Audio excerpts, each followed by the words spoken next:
Kung pinutol na lang kaya natin yung braso mo boss para matanggal na yung problema mong ipapa-cover up.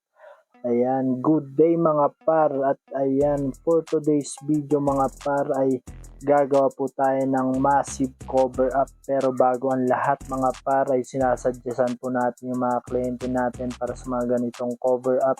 Kasi napakahirap gumawa ng cover up lalong lalo na pag mga keloid or mga dark yung mga old tattoo nila mga par. Kaya nagsasuggest po tayo ng mga design na talagang sureable na mako-cover up yung mga old tattoo. Kasi yung ibang mga kliyente po natin, gusto nila is yung mga nasusunod yung mga design nila.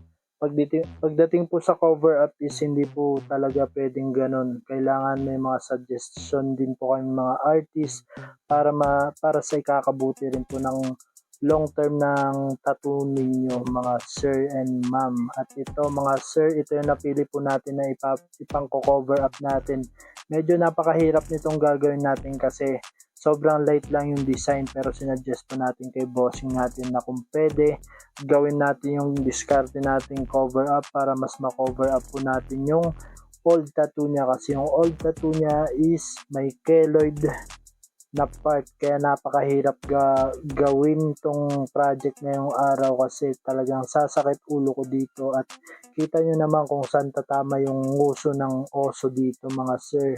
Talagang yung light part ng mukha ng oso na to is tatama dun sa dark old tattoo ng design ni sir ay tattoo ni sir pala. At ito kung nakikita nyo dyan sa stencil kung saan tumama yung light na moon ay ginawa lang din po natin siya ng paraan para mapaganda at ma-sure natin na talaga ma-cover up natin yung old tattoo niya. And nagustuhan naman ni sir yung mga suggestion natin at ginawa na natin ng talagang focus po natin to ginawa dahil sobrang tagal na ni sir gustong ipa-cover up tong old tattoo niya and alam kong pinag-ipunan niya rin to mga sir kaya talagang ginawa rin po natin yung best natin para i-cover up yung pinapa-cover up niya sa atin. At ito kung nakikita nyo dyan mga sir ay talagang pinupuro natin yung bawat hagod natin at talagang sinusulido natin para pag nag-heal ay sureable siyang ma-cover up. At kung nakikita nyo dyan mga sir ay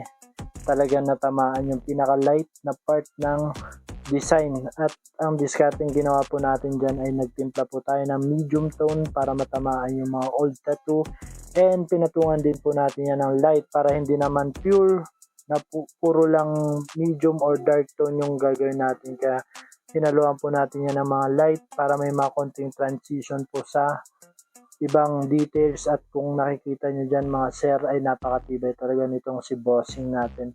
Bali si bossing po natin ay napaka solid dahil isa sa mga na tatuan po natin na talagang desidido magpa-cover up at alam nyo nang pinaggastosan niya yung mga nagastos siya dito mga sir. Dahil pagdating sa cover up ay mahirap po kasi mahirap din sa bulsa at mahirap din sa artist dahil medyo mahal po ang cover up dahil sa alam nyo naman napakahirap ng cover up. Kung nakikita nyo dito sa part na to nakikita nyo dyan ay napaka details na nung ginagawa natin at sumasabay pa yung old tattoo kung paano natin didiskarte yan i-cover up yung tattoo niya.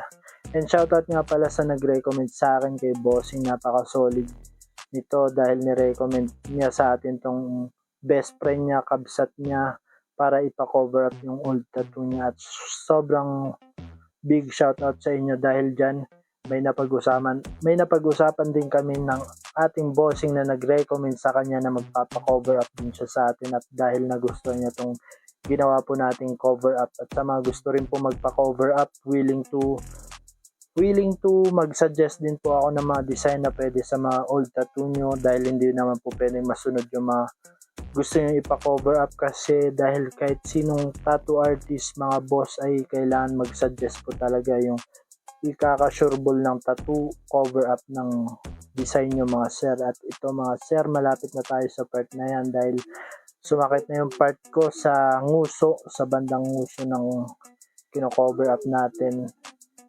Pero nagawan po natin yun ng paraan mga sir. At sobrang natutuwa si bossing natin dahil nawala na yung old tattoo niya. And sana sabayan niya rin ng tamang pag-aalaga sa kanyang tattoo kasi pagdating sa mga ganito may tendency lumitaw yung old tattoo niya pero kailangan pa rin ng tamang pag-aalaga dahil alam ko sa sarili ko na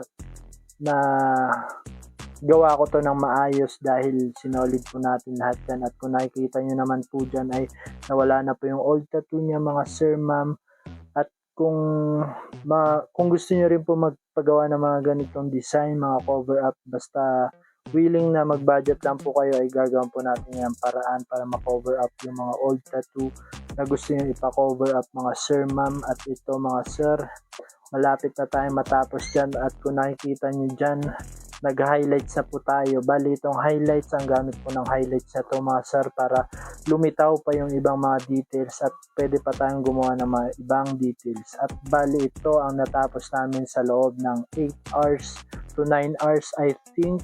And ito mga sir at sobrang worth it. Sabi ni Bossing at dahil dyan babalik pa siya at madami pa siyang ipapa-cover up. And sobrang saya at natutuwa ako sa mga feedback na ganito at sa mga gusto rin magpa-schedule po dyan mga boss. Pwede nyo po ako i-message anytime, anywhere and pwede rin po kayong dumaan sa aking tattoo shop located at Hotel Venice, 2nd floor, room 54, Session Road, Baguio City. At ito po ang aking detalye. Pwede nyo po akong message, pwede kayong mag-consult or magpa-book and yun, maraming salamat and see you on my next vlog. Thank you.